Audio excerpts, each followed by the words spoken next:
Hello everyone, VFox here. Welcome to Let's Play Aladdin on Super Nintendo. This is going to go as part of a collaboration with, or be in association with, the Disney thing. I've got the Disney month thing I have going on my channel, and it's going to be throughout March. So anything you want me to review that's, Disney related, you just have to comment below. Give me any recommendations that you feel that you want me to review. It has to be Disney related though, and it can be like a TV show or a cartoon or a movie.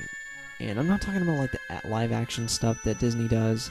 I mean, I know about all of those things, but I'd rather stick to the animation bit of Disney. So, yeah.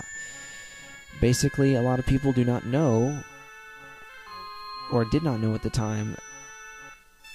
There was a lot of people at the time this was released that they didn't even know that this version existed on the Super Nintendo. A lot of them, during the 16-bit era, a lot of people were more familiar with the version on the Sega Genesis. Basically, the idea of this one, of this game particularly, is the fact that it's emphasizes more on platforming, and it has Aladdin coming off more as acrobatic, which better suits his character, matches up with how he is in the movie, how he moves in the movie, and instead of him having a sword like he does in the Sega Genesis version. You'll have to forgive me. Every time I do a Let's Play, it's always unscripted, so, but that doesn't mean I know how to commentate, like, during a Let's Play. So, back to the topic at hand. This game is really good. Like, the soundtrack is awesome. The level design is pretty well done. I like the character sprites. Pretty good controls. Not very tight, but but pretty solid altogether. And also, this is an awesome video game based on an awesome movie. And pretty much by that I mean that Aladdin was one of my favorite Disney films of all time. It was 1 out of 2 of my first favorite Disney films, the other one being Disney's Hercules. So anyway, let's get into the game. We have our title screen here. There you can see that the options say Game Start, Password, and Options. We're going to go ahead and start the game.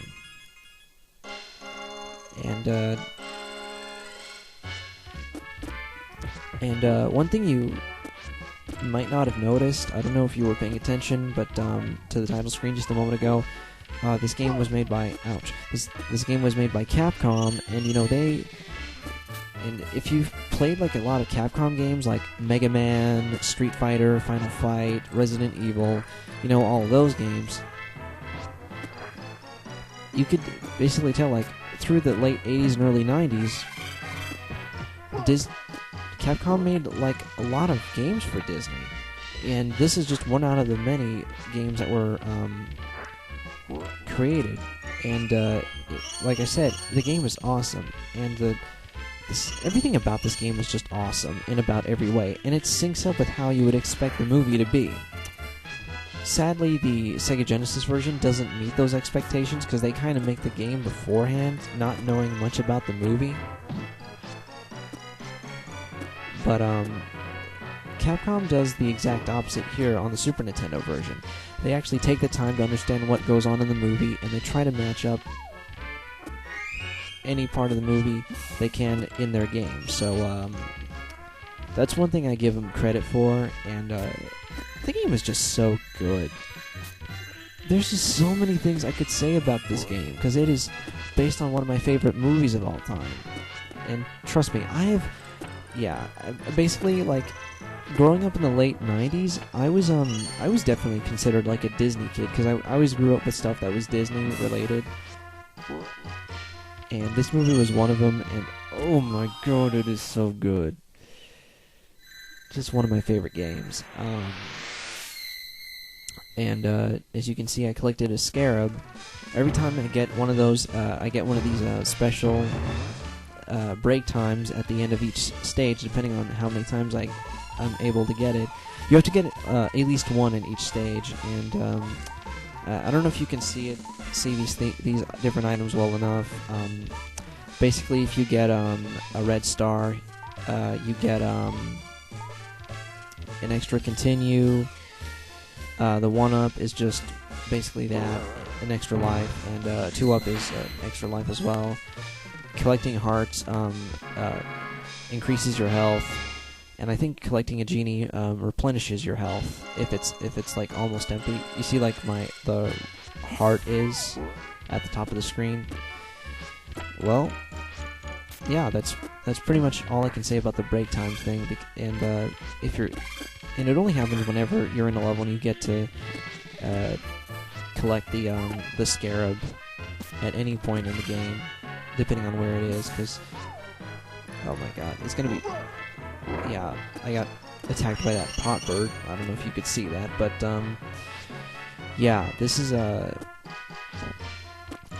and I want to bear in mind, though, even though I played the Super Nintendo growing up because my brother used to own one, I don't know what he did with it, but there isn't much I can say except for the fact that, sadly, this was not a game that he had.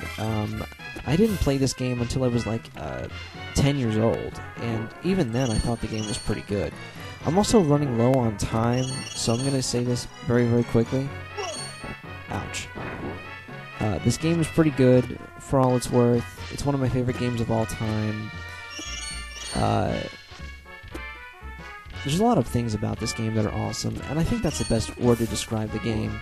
Just awesome. Awesome piece of work. Job well done, Capcom. Kudos to Capcom for making such a good game. They made a lot of good games for Disney, and this is one of them, like I've said. Anyway, that's the end of the second level, and I will see you next time on Let's Play Aladdin on the Super Nintendo.